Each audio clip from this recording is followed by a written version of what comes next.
it's Amanda. Welcome back. Today we're going to dive back into the brand new Regulation I format in Pokemon VGC. Don't forget, the new rules are that we can now have 2 restricted Pokemon per team. So what does that mean? Hyper offense. And it also means that speed stats are more important than they ever have been. So let's break it down. First up, when you're EVing your Pokemon, you want to start with speed first. This is because speed determines matchups. Speed wins games, right? If you're moving first, you're going to be doing more damage on average than your opponent. So once you've locked in your speed benchmarks, then you can worry about damage and bulk and allocate the rest of your EVs. So let's start at the top of the food chain. Calyrex Shadow Rider is the fastest restricted in the format. Super scary, and if you're trying to go fast, this is the thing you have to beat, right? So with the speed boosting nature, it hits 222 speed. This is your target. So that means that you need 223 to beat it, or 224 if you're trying to speed creep the things that are speed creeping Calyrex Shadow Rider. But here's where it gets kind of fun, right? With Tailwind, you only need 112 as your speed stat to outspeed Calyrex. You've got a lot of EV flexibility there in terms of what you want to do with the Pokemon that might want to outspeed it then, right?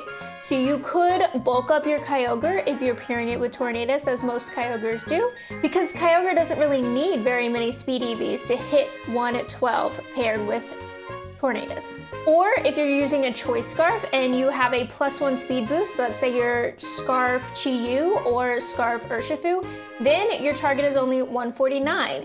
So that's going to be a really important thing to keep in mind for both of those Pokemon that do typically like to run a Choice Scarf set. Now we can talk about the base 135 Pokemon. All of these Pokemon have a base speed stat of 135. So that's going to be things like Koraidon and Miraidon, as well as Chien-Pao and Flutter Mane, although Flutter Mane is a little bit of a special case, so we'll talk about it later. With the speed boosting nature, they max out at 205. So again, if you want to outspeed, you're looking for 206. And with Tailwind, that's just 103 speed to outspeed. Now, not all of Koraidon, Miraidon, Chien-Pao, or Flutter Mane always run a speed boosting nature. So for a neutral nature, you only need 188 to outspeed, as they max out at 187. So that's only 94 speed stat with Tailwind support. So like I mentioned, Flutter Mane is a little bit tricky, right?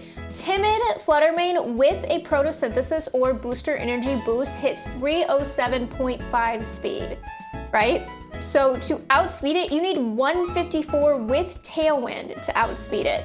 So it can be done, but it requires an already speedy Pokemon with Tailwind support in order to outspeed Speed Booster Timid Flutter Mane, which most Speed Booster Flutter Manes are timid. Now, let's talk about the base 100s. This is a very classic VGC tier, right? A staple. One of the most important things about a Pokemon is whether or not they can outspeed these base 100s. So these are Pokemon like Chi-Yu, Salamence, Volcarona, Zapdos, and like a billion other Pokemon fall into this speed tier. So with the speed boosting nature, they're gonna hit 165. With a neutral nature, they're gonna max out at 152. So you'll either need 168 or 153 or 4 to outspeed Pokemon at that point. So that actually kind of comes up a lot with faster, like slightly faster Pokemon than base 100, like Ogerpon, for example, right? Sometimes they'll save on EVs and not max out their speed, but just put enough into speed to outspeed the base 100s and save the leftover EVs for bulk. So to outspeed these base 100s, you only need 112 with a +1 speed boost or 84 with Tailwind. So just to keep in mind, you can actually hit 84 speed with Incineroar with a little bit of speed investment. So if you're running like an Incineroar Tailwind team, it might make sense to put that much investment into it to hit that benchmark to outspeed the base 100s. Now the Urshifus are a little bit slower. They're base 97 speed, so they're going to be outsped by all of those base 100s. So with an adamant nature, Urshifu hits 149 speed, which, if you remember from earlier, outspeeds Calyrex Shadow Rider by 1 single point, which is all you need, right? So that's why typically you don't see Jolly Urshifu quite as much as you would expect, because Adamant Scarf Urshifu gets the job done with more power than Jolly Urshifu can give because it's got that attack boosting nature. Now we've got the base 90s. This is Kyogre and Groudon primarily, right? So if they're running max speed with a boosting nature, it'll max out at 156.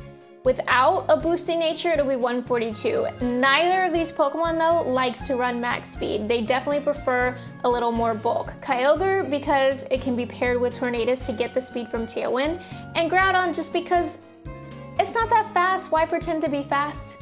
Just put the EVs into bulk where they belong. But don't forget that either one of them only needs a speed stat of 112 to outspeed Calyrex Shadow Rider with Tailwind, for example, the Torn Ogre sets. So you'll see a lot of Kyogres running that speed stat. So if you want to creep other Kyogres, you might shoot for 113 or 114. So let's keep going. The base 60 to 65 range. These are things like Pelipper, Farigiraf, and Incineroar. And these Pokemon are kind of all over the place with how they tend to run their speed. Pelipper with a Focus Sash will probably run max speed, which is around 128. But with Covert Cloak, you might see a slower, bulkier spread, for example. And Incineroar is a crazy wild card. So sometimes you'll see it like 80 to 89 speed to catch people off guard with some Tailwind support. We have even seen max speed Incins, because remember that max speed Incin, remember that you only need to hit 112 to outspeed Calyrex Shadow Rider under Tailwind, and Incin can hit that point. But on Trick Room teams, you're not going to see any speed investment. So Incineroar can be a little bit all over the place. There's no one standard Incineroar set that you can try to outspeed. But now we're getting slower. These are the base 50s. That's like Calyrex, Ice Rider, Iron Hands, both Ursaluna forms, right? These are the Trick Room heavy hitters. You're not usually gonna see any speed investment. They'll run 0 IVs in their speed stat with a speed lowering nature, and they can bottom out at 49 speed. But here's the catch, right? They can be fast too if you want. If you max out their speed, they'll hit the 112 speed mark, meaning, you guessed it, they outspeed Calyrex Shadow Rider with Tailwind. So that's where you can get some really scary hybrid tail room sets, right? Where the Pokemon are right in the middle in that sweet spot where they can perform well with Tailwind support or in Trick Room. And then finally, let's finish things up by talking about the Trick Room disruptors. These are Pokemon that are slower than those base 50s and will be able to disrupt the hard Trick Room plans of the people that run them, right? So you've got things like Torkoal and Amoonguss, and Torkoal can be a Trick Room heavy hitter in its own way, of course, but they underspeed the base 50s, and that throws Trick Room teams off their game, right? Your opponent is running a hard Trick Room team, they set up Trick Room, and you bring out your trap card, right? Amoonguss puts everything to sleep before they can even attack, even under Trick Room, keeps your Pokemon perfectly safe. Torkoal comes in and does huge damage because Torkoal is the slowest thing on the field. Suddenly they can't take advantage of their Trick Room as much. Or if you want a really fun pick that works great as a Trick Room deterrent but also outside of Trick Room, let's talk about Clefairy. It's base 35 speed, which means it's slower than Calyrex Ice, both Ursalunas, Iron Hands, all of those things. It's perfect for Trick Room because it's super slow and it has access to After You, which lets it make faster teammates that are moving slow in Trick Room go first because Clefairy is so slow. And if you don't want to do that, you can just mess around with Sing and just throw your opponent's game plan all the way off. Don't underestimate Clefairy. She's cute, but she's powerful. So that's it, new format, new threats. But one thing is always gonna be the same, and that's the fact that your speed stats on each of your Pokemon is the most important part of team building. Plan your spreads, check your matchups, make sure your team is on the right side of the Speed Wars, especially with Calyrex Shadow breathing right down your neck. And that's it for this one. Hit like if you learned something new, subscribe to get more VGC content, and I'll see y'all later. Bye!